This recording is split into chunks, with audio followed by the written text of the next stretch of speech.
harder? It's the exact kind of article that the last one warned about. Mm-hmm. It took me 4 hours to translate. Yeah.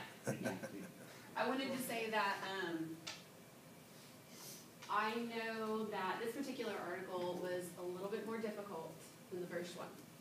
Part of the reason for that is because I'm going to try and step it up every time, get you used to the kind of things that you're going to be seeing the rest of your college career.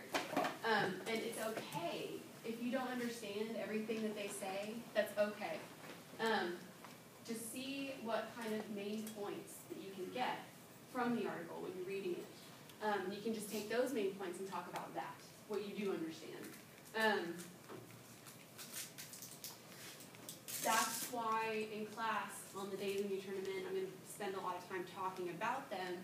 And that way I can help decipher some of the information that was in there in case you missed it or didn't pick up on it. Okay, so we will, I'll start the Prezi. I have like a 2-minute video I'm going to start with. Last time we were talking about the evolution of language in reference to that TED video. And so this like quick 2-minute thing is just a run through of some words that we've taken from England when we came over here. It's kind of interesting. So yeah, if you have your paper ready to turn in, you can go ahead and bring it.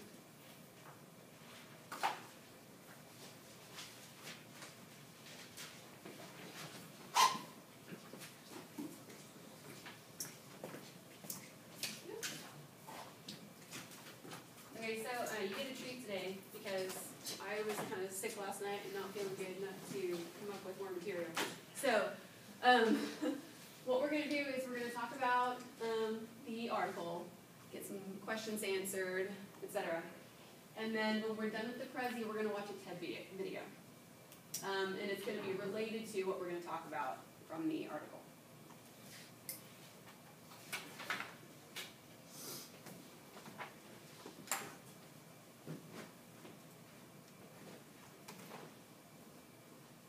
Okay, so basically what she deals with in this article mostly is how we define our reality. So we'll talk about that in just a little bit. Somebody want to grab the lights for me?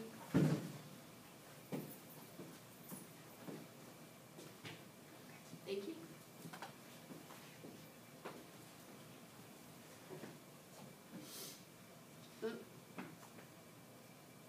The History of English in 10 minutes. Chapter 8. American English, or not English, but somewhere in the ballpark.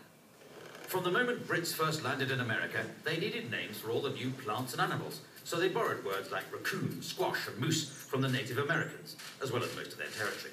Waves of immigrants fed America's hunger for words. The Dutch came sharing coleslaw and cookies, probably as a result of their relaxed attitude to drugs. Later, the Germans arrived selling pretzels from delicatessens, and the Italians arrived with their pizza, their pasta, and their mafia, just like Mama used to make.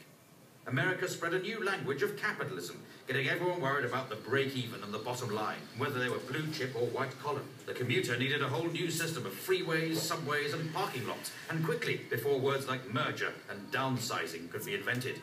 American English drifted back across the pond as Brits got the hang of their cool movies and their groovy jazz. There were even some old forgotten English words that lived on in America, so they carried on using fall, faucets, diapers, and candy, while the Brits moved on to autumn, taps, nappies, and NHS dental care.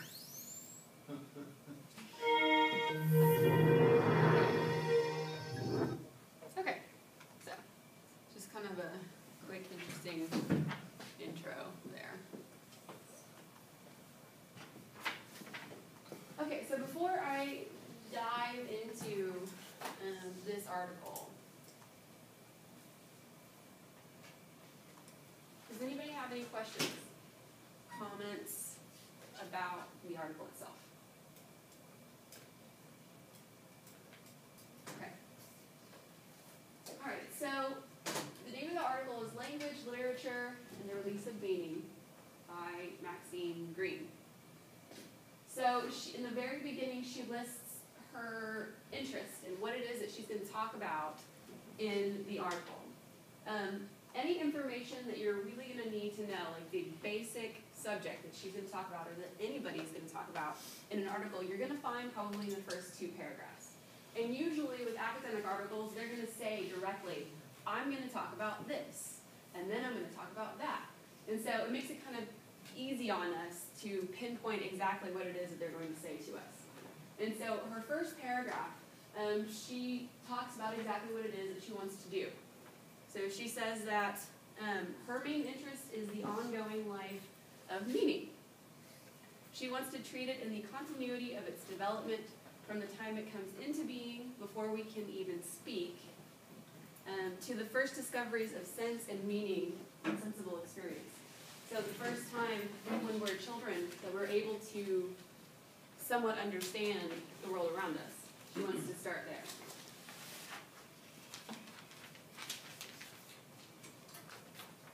Okay, so then she talks about, or wants to talk about, how it advances through the assimilation of speaking power, how it advances through your ability to talk about the things around you. And the growing ability to mediate between intentions and words, and the way that you say things, and what you mean when you say things.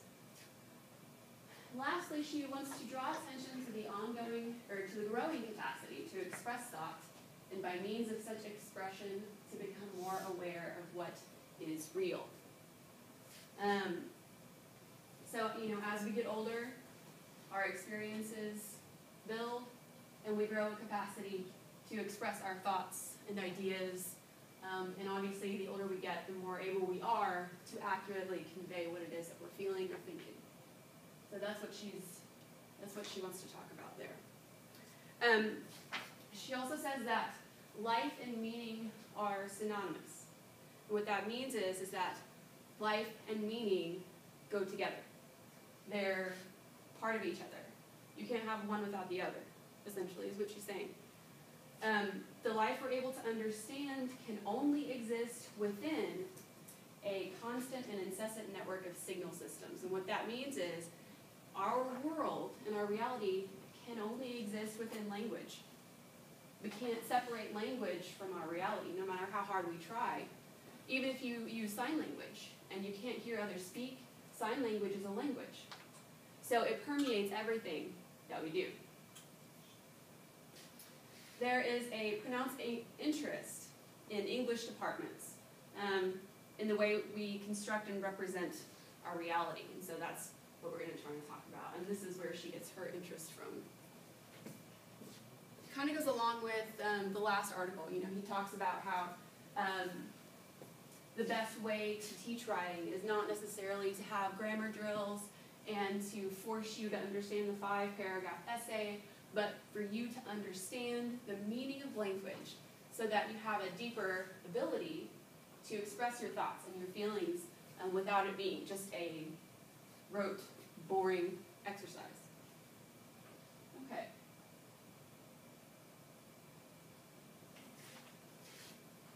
So I like this quote. I choose to conceive reality as interpreted experience. Okay, what does that mean? That means that I choose to see my reality or define my reality as understood by my previous experiences. The previous experiences I've had in my life, my past, help me to understand the reality that I currently live in. Okay, so here she starts talking about children. So just as soon as an infant becomes in any way capable of distinguishing his or her here from whatever is over there, the infant begins to structure an environment, to understand where they are in that environment. So she talks about the primacy of perception as put forth by Merleau-Ponty, and he's a theorist, you don't have to worry about who he is. But this is his idea. The primacy of perception is that we pattern and structure our worlds perceptually. That is, we create our worlds by what we see before we learn to understand those patterns so that we can structure our worlds as we do. So we define our world as we can, as we come to know it, essentially. We never cease living in the world of perception. Okay, so let's think about that. There is no way for you to step outside of yourself and observe static reality. Your reality, your perception of your world is your own. No one else understands your version of reality. And so you have this unique ability when you speak or when you're writing, you're conveying this other reality, your reality, to other people who will never be able to see what you see. So it's kind of a big deal. I mean, you don't really think about it when you're learning language, and you don't really think about it as you're using language. But the world that you have constructed in your mind, the world that you see every day, your opinions, your thoughts, your past experiences, all of these things come together to build your understanding of your world.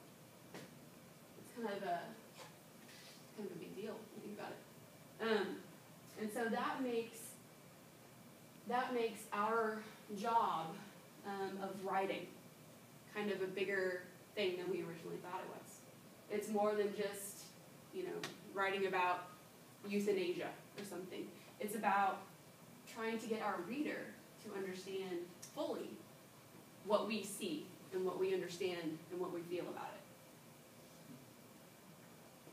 So we're in the world as corporeal beings. That means we are in this world as human beings with bodies and senses. We are oriented to what is around us through our bodily involvements. And so, again, that's our senses.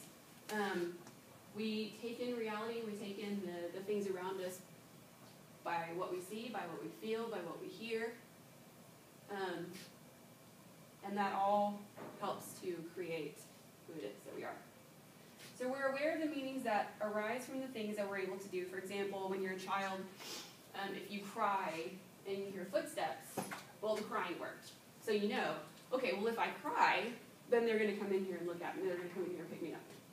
Kind of like that. Even at a really young age, you start to understand that when you say things or you do certain things, you get a result of some kind. And that happens really early. So we must reflect upon our perceived reality in order to know it at all. So that's what we're doing here, is we're trying to understand our perceived reality and figure out what that says about us. Try and figure out why it is that we define and see our world the way that we do. So we come to understand something of the way in which we bring meanings into the world. Through our speaking, our acting, our expressions, our reflections, our opinions. I think in the first part of the article, I didn't put this in my notes, but there's this first part of the article where she's talking about someone who experienced a stroke. I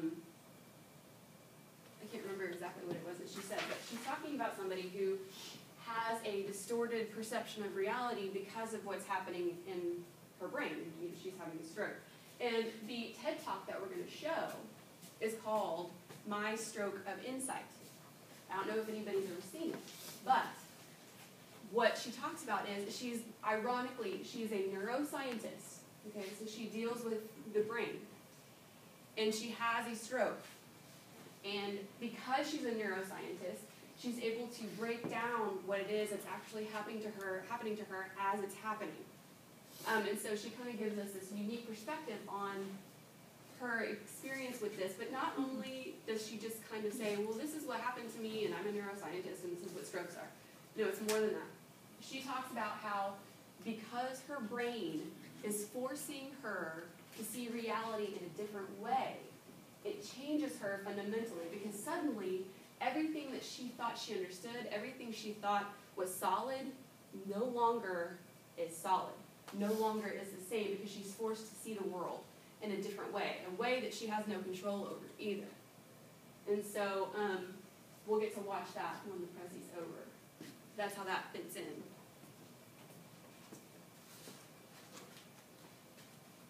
Okay. So language learning. As children, without considering rules or forms of speech, we plunge into speech and discover we could also use words as tools, kind of like the crying experience, to make a difference in the world around us. We eventually figure out that we can exact change on the world by the things that we say. Whether it's positive or negative, you have an influence on not only your own reality, but others' reality based on what it is that you say. Okay, so the first thing that she mentions here is that when we're children, we don't consider rules and we don't consider forms of speech. So as an example, my 6-year-old likes to say, we go to Walmart, right? I know what he means by that. We went to Walmart. But when you're a child, you're still learning the language, and so you don't really care. You don't care about the forms, you don't care about the function. You're just trying to express what it is that you're thinking. And that's how we begin learning our language and begin learning how to put meaning into those things. So I put this question in here because I always think this is really fun to ask this question. Okay, so can you think of a word that you used to say as a child that wasn't correct, but you thought it was? An example of this being, when I was a kid, I used to think a grilled cheese sandwich was a girl cheese sandwich. And I asked my dad, this is my dad by the way, and I asked my dad one day, I was like, how come they don't have boy cheese sandwiches? And I didn't realize, well, it's not a girl cheese sandwich, it's a grilled cheese sandwich. Or like old-timers disease. How long did you think that was actually what the disease was called? Does anybody have anything like that? Come on, don't be embarrassed. You mean us having Alzheimer's? No. Like when you were a kid, were there words that you thought were correct that you would say all the time until you eventually figured out that? I would say flum for my thumb. Flum? Yeah, I don't know where that was probably weird, but That's it's good. like the only thing I can remember. When I was a kid, I used to, instead of saying crocodile, I used to say crocodile. Quackalile?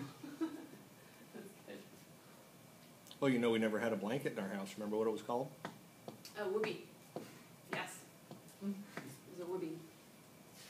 My son, until he was about 4, he thought damage was actually supposed to be pronounced dabbage. And we would get into arguments with him. He's like 3, and he's like trying to, talk about something that got damaged, and he would say dabbaged. And we'd be like, no, it's not dabbaged, it's damaged. And he would yell at us and argue with us, and finally we're just like, whatever, you'll figure it out. Anybody else want to share anything? My little brother would say motorcycle instead of motorcycle. That's true because it murders people. That's kind of true. It is People kind of fall off on ironically, murders. yeah. That's a murder cycle. That makes sense. Let's get one more. Instead of fine tone, I would say come fine. I would mix it up. Get it reversed. Yeah. That happens a lot when you're a kid.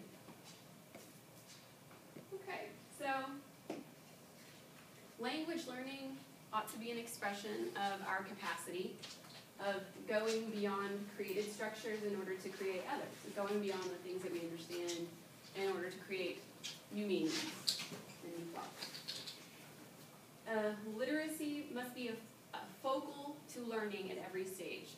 What she means by that is, because of what we talked about earlier, you cannot separate language from your reality. You cannot separate language from your existence.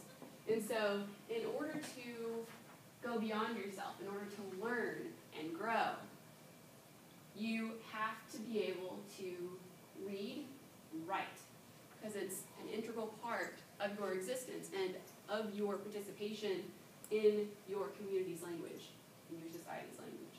And so she says that really every stage, this is what's most important. Okay, so when we have a feeling of possibility, we're moved to express ourselves by means of language. Doing so, we seek to render our worlds meaningful. So when something happens to us, we want to talk to a friend about it. We want to go into great detail. And part of the reason that we do this is because we're trying to understand, we're trying to get some sort of meaning from this experience, so that we can better understand who we are now that that's happened. Printed words, okay, so this is interesting. So up to this point, she's talking about spoken word. But she says that printed words, the words that you write, refer to a perceived experience just as spoken words do. So written words, as well as spoken words, paint you a picture. You can see it up here when you're reading a book. You can see all that. You see the characters, you see the story, the place, all of that. And so written words and spoken words do the same thing when you hear them and you read them. Talk about that a little more. Okay. So, I kind of touched on this in the video. Each of us are located differently in this world that we share. We each see from our own individual here. In the light of an individual history, our history, and our personal perspectives and opinions. It's when we find our authentic voices, how it is that we really want to say things. When we're allowed to stay in contact with our inner time, with our inner world up here, then we are moved to communicate, or moved to share those things. Because it's then, and perhaps only then, that we actually have something meaningful to say. So if you kind of dig deep into yourself, you will find something that you will want to talk about, that you will want to express, because you think it's important enough to express it. And that's how you find something meaningful to say. If you're reading an article, for example, and I do this quite often, and you have to write a response about it, which I also have to do in my classes. You read the first page and you're like, I don't have an opinion about any of this. This is boring. I don't want to read this. Of course, usually the articles I have to read are 30 pages. And so it's kind of rough. Like, you have to force yourself to focus on what it is that you're reading. But the trick is to summary responses and to understanding other things that you read is when you come across a thought in the article itself, and initially you don't really have anything to say about it. Think about it a little longer. Turn it over in your head a little bit. Try and figure out exactly what that sentence says about your world or our world. And maybe then it'll be easier for you to find some meaning, something that you want to communicate about it. It's an opinion that you've developed about it.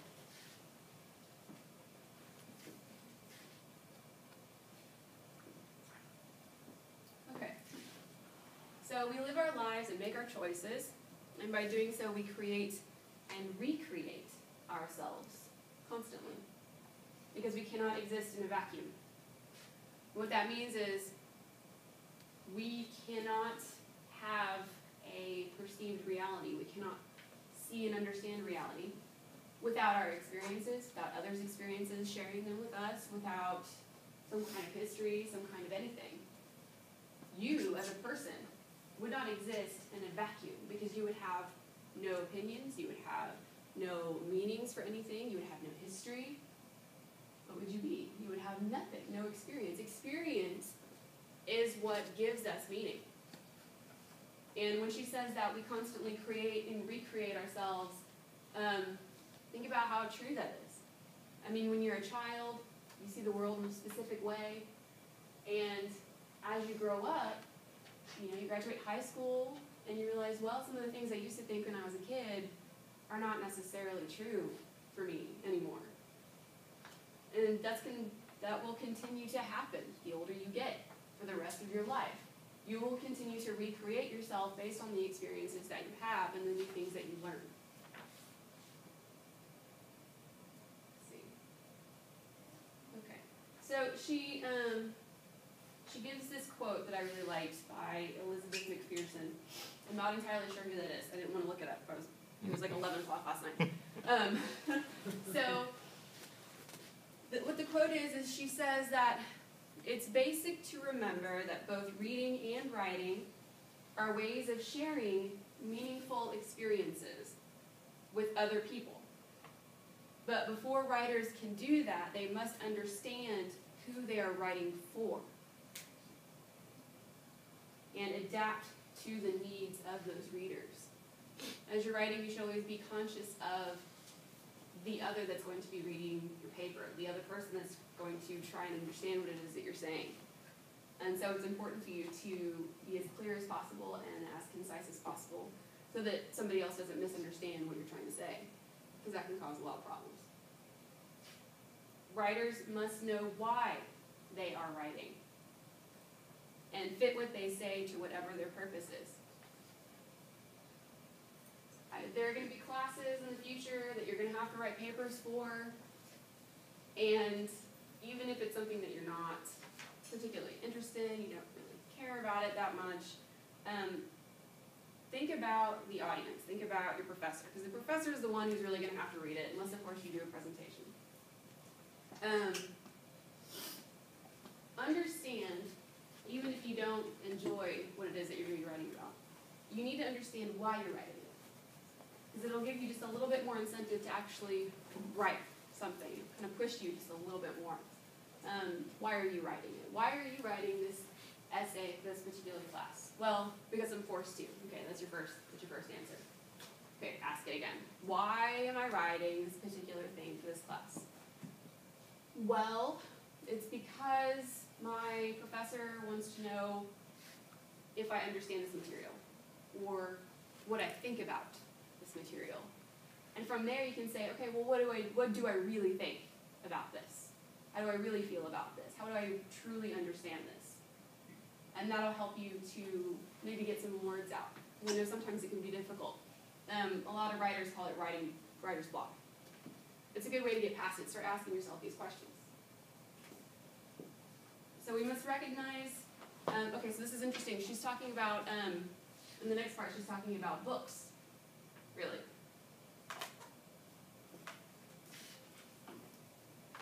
She says that we must recognize that literary works, stories, novels, create alternative realities and other possible worlds. They are worlds that can only be entered by people who are willing to break with the ordinary and the mundane. They have to risk uncoupling themselves from the routine, from what you think of as common sense reality, from this version of reality, by someone else's words. If you look at it on the surface, well, they're just words. But if you're reading a story, it's kind of pulling you in. You become a part of it, and no longer are you aware of what it is that's actually going on around you. How many of you have sat down, started reading a book, and then you look up and it's 4 hours later, and you don't know what happened? Yeah. You're being transported instead of being taken out of your reality into this story. Think about that. Another person has the ability to pull you out of your own existence just long enough for you to experience something else in another possible world. So there's something embodied in a literary work that isn't possible in ordinary experience. There's no other way, really, for us to do something like that. There's no other way for us to completely separate ourselves from the current version of reality as we understand it, except through reading others' words. And that is most effective when we're talking about books. And you can apply that to movies, too. You become involved in the story. You become a part of the story. So that's kind of a big deal. When you take a book, you will find it offering itself, opening itself to you. It asks nothing better than to exist outside of itself in you, or to let you exist within it. So in short, the extraordinary fact in the case of a book is the falling away of the barriers between you and it. You are inside of it, and it is inside of you. There is no longer an inside or an outside when you are buried in a story like that. Who is the you inside of the book? It's something to think about. Words have an amazing ability to carry weight and to mean many more things that are past what we originally think that they are. An example of that would be the video that we watched last time, the noise video. You know, how many different interpretations were they able to convey with that one word, you know? It's pretty amazing. And you can do that with a lot of different words. There are a lot of different words that you can say depending on how you say it or when you say it or who you say it to, it's going to mean something completely different. And understanding these things is a way to help you become a better writer, to help you understand why it is that you're writing, so that it's not as terrible or as difficult as you thought it was to start with. And this is a real key. This is a real key here. And it's not going to happen overnight. It's going to take practice, and it's going to take patience, and it will get better, though. It'll get better as you go along in your college career. So, but this is what it is that you're trying to reach. This is what you're trying to attain when you're writing. Okay, so now I want to watch the TED video. It's called My Stroke of Insight, and she will explain to us what it is that happened to her. And so you'll be able to see her separation from her own reality.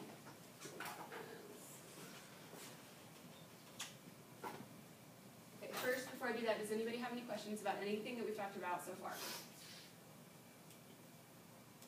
Comments? That article was long and mundane and could have been cut at least in half, if not in a quarter, Yeah. of what she had to say. Yeah, before you came in here, I actually said to everybody, I was like, I understand that it was hard and difficult to understand. The important thing is when you get an article to read, then which will happen repeatedly as college goes on, you don't have to understand everything. It's okay if you don't understand everything, just as long as you get at least something from it, at least something enough for you to kind of understand what it is they're talking about. So even if There's plenty to talk about. It was just so boring. welcome to the world of academia. She used so many big words, it wasn't even funny. It was like you got lost in the translation. You should see some of the stuff that I have to read. Oh, I can only imagine. I made him read something I have to read yesterday, and he had no idea what it was that they were talking about. And it was just one paragraph. So. Okay. So it's okay if you don't understand everything. That's fine. Just take what you do understand or what you can get from it and talk about those things. And of course, that's why I talk about the articles in classes, because I want you to understand what it is exactly that I made you read. And so among all of that clustered thought that she tried to verbalize for you, everything that I just said over the last 30 minutes is what she was trying to say in a simplified way. So I hope that I was able to kind of give you some clarity on the subject. Okay, so we'll watch this and then we'll talk about it a little bit and then I will let you go.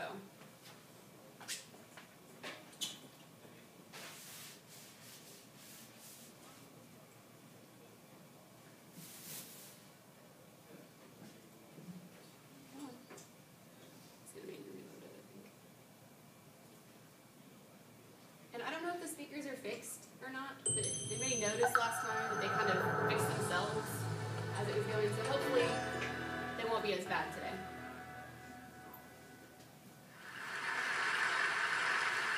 I grew up to study the brain because I have a brother who has been diagnosed with a brain disorder, schizophrenia. And as a sister and later as a scientist, I wanted to understand why is it that I can take my dreams, I can connect them to my reality, and I can make my dreams come true. What is it about my brother's brain and his schizophrenia that he cannot connect his dreams to a common and shared reality, so they instead become delusion? So I dedicated my career to research into the severe mental illnesses. And I moved from my home state of Indiana to Boston, where I was working in the lab of Dr. Francine Bennis in the Harvard Department of Psychiatry. And in the lab, we were asking the question, what are the biological differences between the brains of individuals who would be diagnosed as normal control, as compared with the brains of individuals diagnosed with schizophrenia, schizoaffective, or bipolar disorder? So we were essentially mapping the microcircuitry of the brain. Which cells are communicating with which cells, with which chemicals, and then in what quantities of those chemicals. So there was a lot of meaning in my life because I was performing this type of research during the day. But then in the evenings and on the weekends, I traveled as an advocate for NAMI, the National Alliance on Mental Illness. But on the morning of December 10, 1996, I woke up to discover that I had a brain disorder of my own. A blood vessel exploded in the left half of my brain. And in the course of 4 hours, I watched my brain completely deteriorate in its ability to process all information. On the morning of the hemorrhage, I could not walk, talk, read, write, or recall any of my life. I essentially became an infant in a woman's body. If you've ever seen a human brain, it's obvious that the two hemispheres are completely separate from one another. And I have brought for you a real human brain.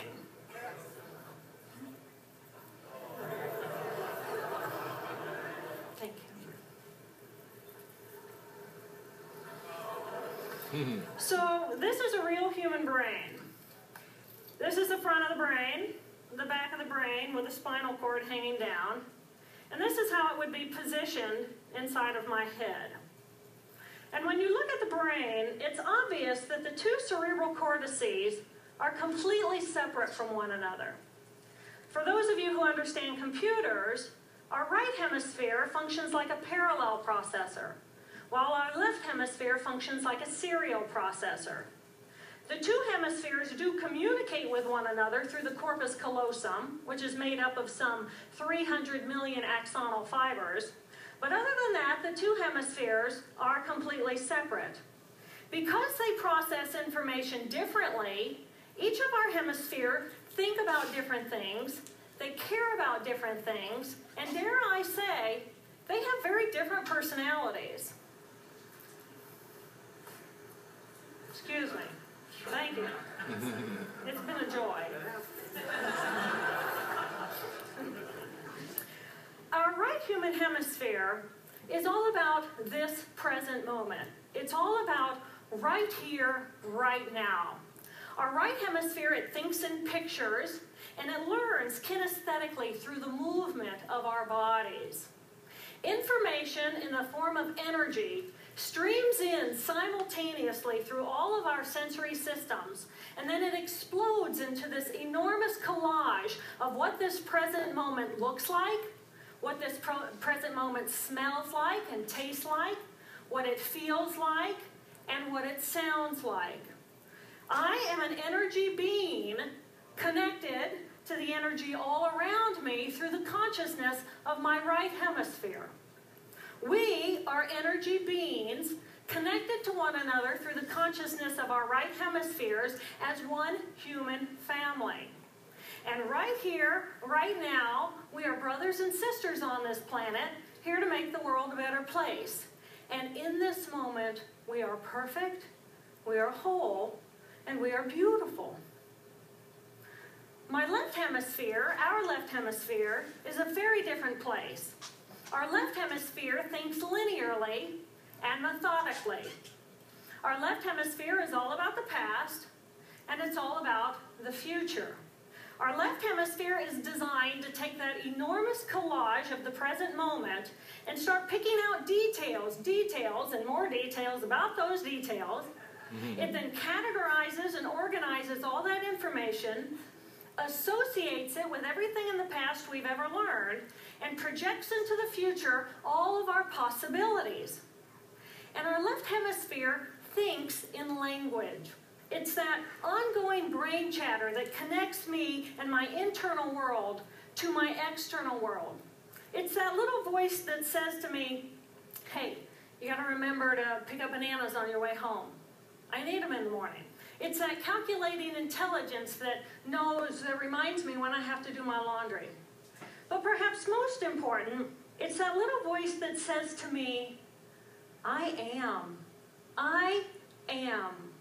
And as soon as my left hemisphere says to me, I am, I become separate. I become a single solid individual, separate from the energy flow around me and separate from you. And this is a portion of my brain that I lost on the morning of my stroke. On the morning of the stroke, I woke up to a pounding pain behind my left eye.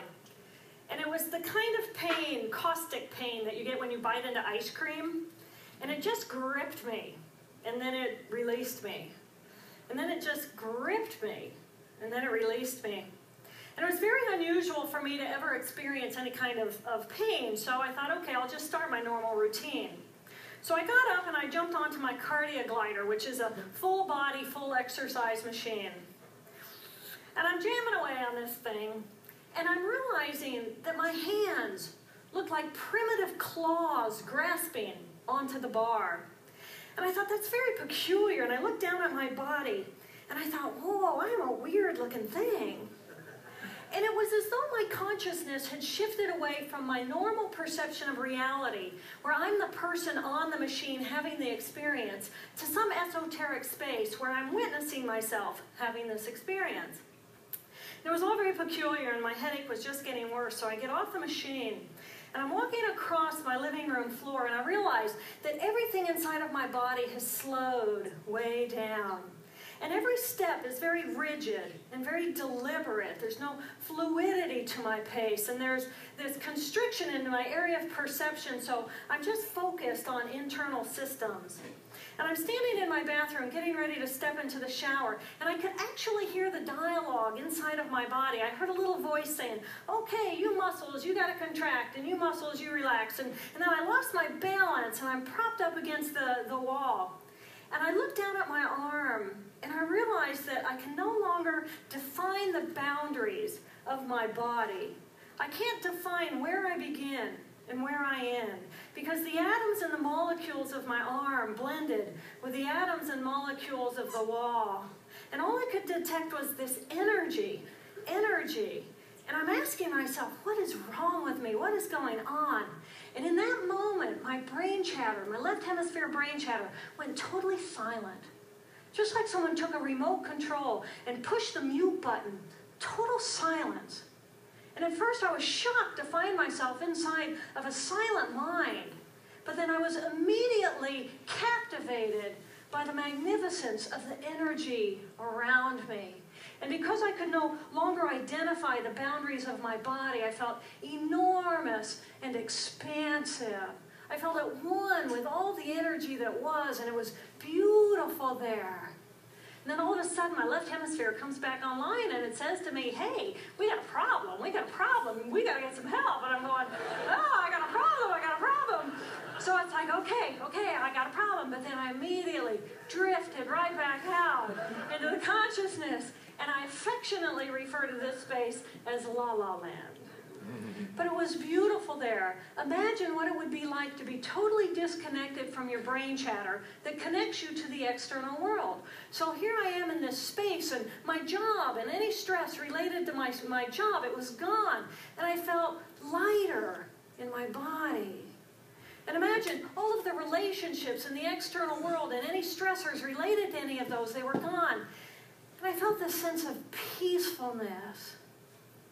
And imagine what it would feel like to lose 37 years of emotional baggage.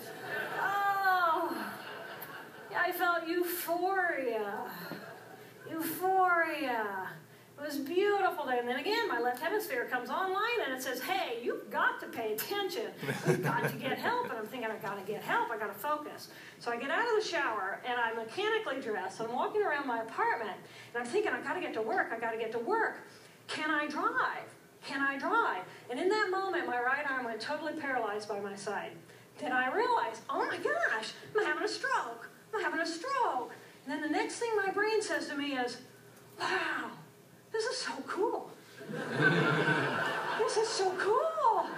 How many brain scientists have the opportunity to study their own brain from the inside out? And then it crosses my mind, but I'm a very busy woman. I don't have time for a stroke. It's like, okay, I can't stop the stroke from happening, so I'll do this for a week or two, and then I'll get back to my routine. No, so I got to call help. I got to call work. I couldn't remember the number at work. work. So I remembered in my office I had a business card with my number on it. So I go into my business room. I pull out a 3-inch stack of business cards. And I'm looking at the card on top. And even though I could see clearly in my mind's eye what my business card looked like, I couldn't tell if this was my card or not, because all I could see were pixels. And the pixels of the words blended with the pixels of the background and the pixels of the symbols, and I just couldn't tell. And then I would wait for what I call a wave of clarity. And in that moment, I would be able to reattach to normal reality. And I could tell, that's not the card, that's not the card, that's not the card. It took me 45 minutes to get 1 inch down inside of that stack of cards.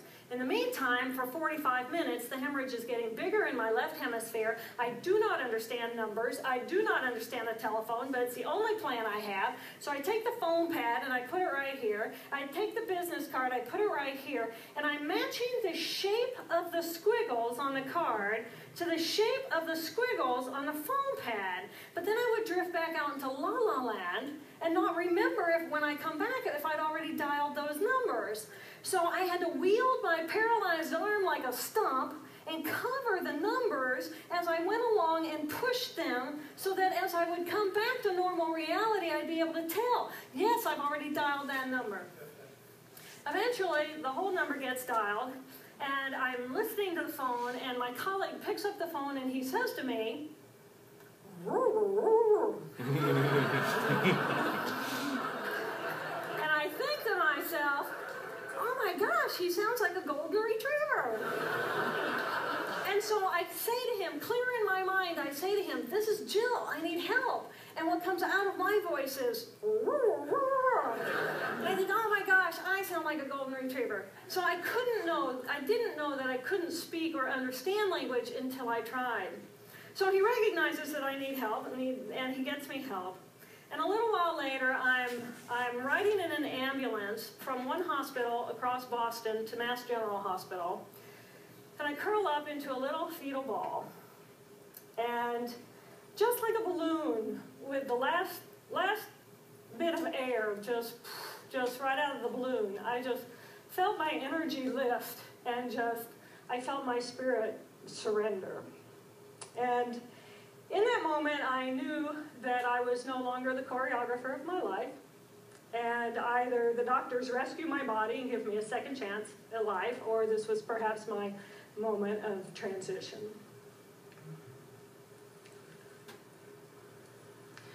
When I woke later that afternoon, I was shocked to discover that I was still alive. When I felt my spirit surrender, I said goodbye to my life, and my mind was now suspended between two very opposite planes of reality. Stimulation coming in through my sensory systems felt like pure pain. Light burned my brain like wildfire, and sounds were so loud and chaotic that I could not pick a voice out from the background noise, and I just wanted to escape. Because I could not identify the position of my body in space, I felt enormous and expansive, like a genie just liberated from her bottle. And my spirit soared free like a great whale gliding through a sea of silent euphoria. Nirvana. I found nirvana. And I remember thinking there's no way I would ever be able to squeeze the enormousness of myself back inside this tiny little body. But then I realized, but I'm still alive. I'm still alive, and I have found nirvana. And if I have found nirvana and I'm still alive, then everyone who is alive can find nirvana. And I pictured a world filled with beautiful, peaceful, compassionate, loving people who knew that they could come to this space at any time, and that they could purposely choose to step to the right of their left hemispheres and find this peace. And then I realized what a tremendous gift this experience could be. What a stroke of insight this could be to how and it motivated me to recover. 2.5 weeks after the hemorrhage, the surgeons went in and they removed a blood clot the size of a golf ball that was pushing on my language centers. Here I am with my mama, who's a true angel in my life. It took me 8 years to completely recover. So, who are we? We are the life force power of the universe with manual dexterity and 2 cognitive minds. And we have the power to choose moment by moment who and how we want to be in the world.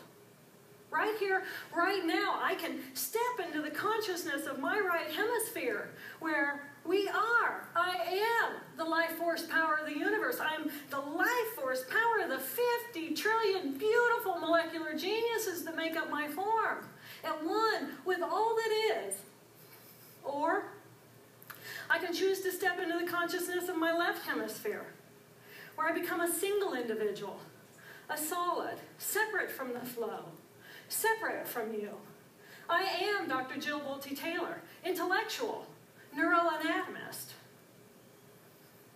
These are the we inside of me. Which would you choose? Which do you choose? And when? I believe that the more time we spend choosing to run the deep inner peace circuitry of our right hemispheres, the more peace we will project into the world, and the more peaceful our planet will be. And I thought that was an idea worth spreading.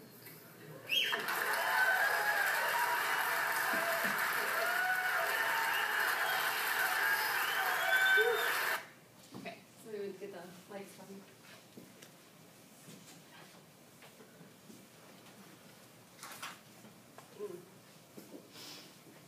Okay, what do you think about that?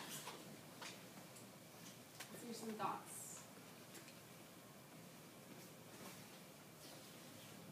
I think that it was weird. She was having me. It was like problems with me. Thought it was cool.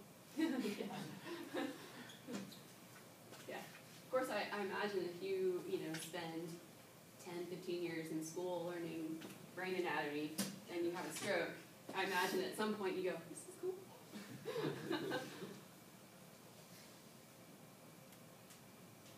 Anything that you liked about what she said? Anything that you didn't like?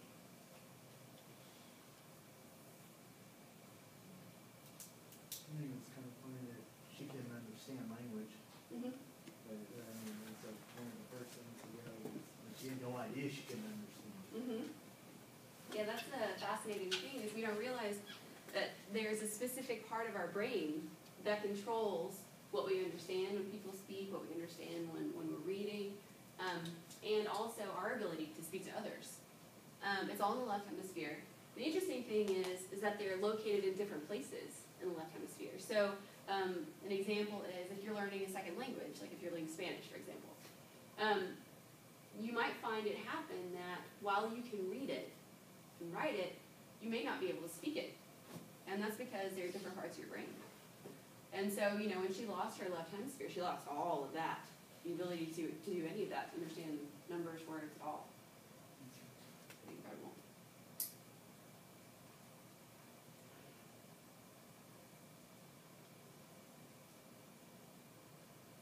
Is there anything that you didn't like? It's hard to choose. She's been given the gift in a way. Mm-hmm. Yeah. Trust me, I would do that every time I'm trying to sleep. Yeah. Yeah. One question I think I would ask her if I ever got the opportunity to would be, now that she has both sides functioning again,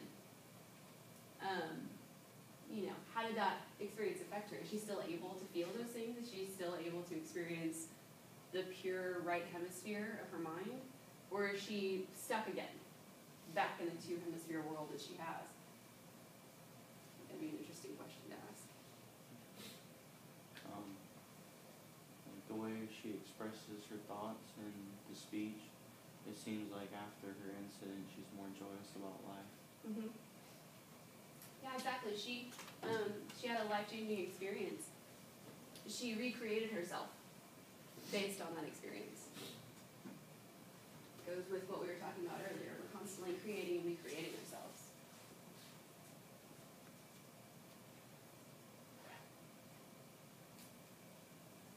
Anything else? Any other comments? Anything that's making you think? Something that's stuck with you? Something she said?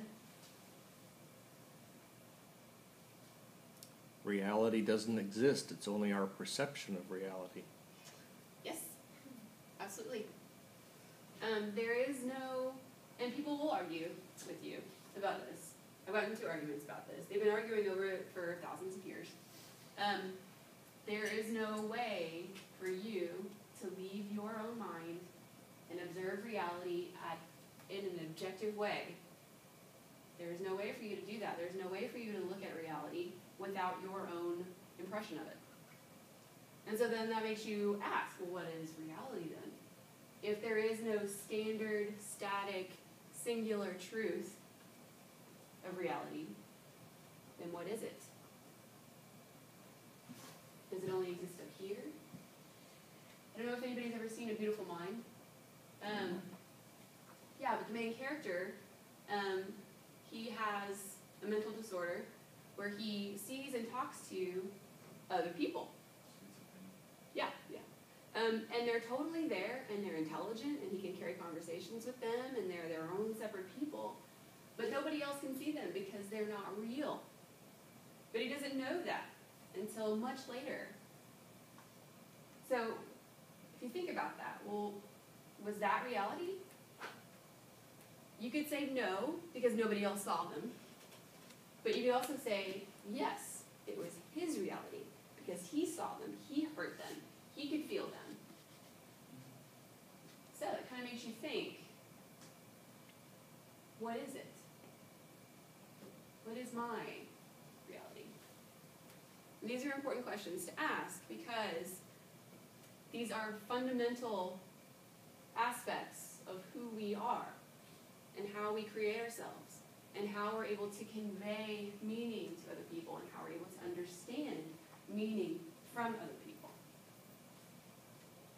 And so all of these things in the article and from the TED Talk and some of our previous TED Talks, the point I want to get across to you in the first part of the semester is the connection between language and meaning.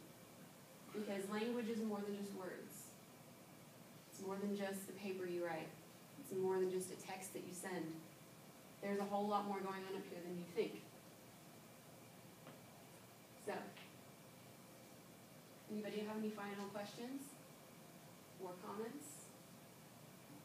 Concerns about strokes? Or radioactive turtles? To go back to that?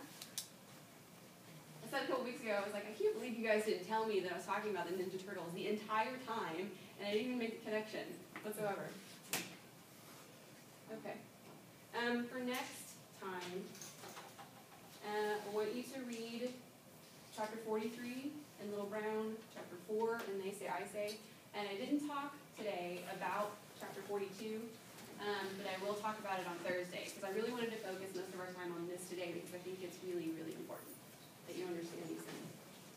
I'm going to hand you back your quizzes, so as I call your name, come up and get them.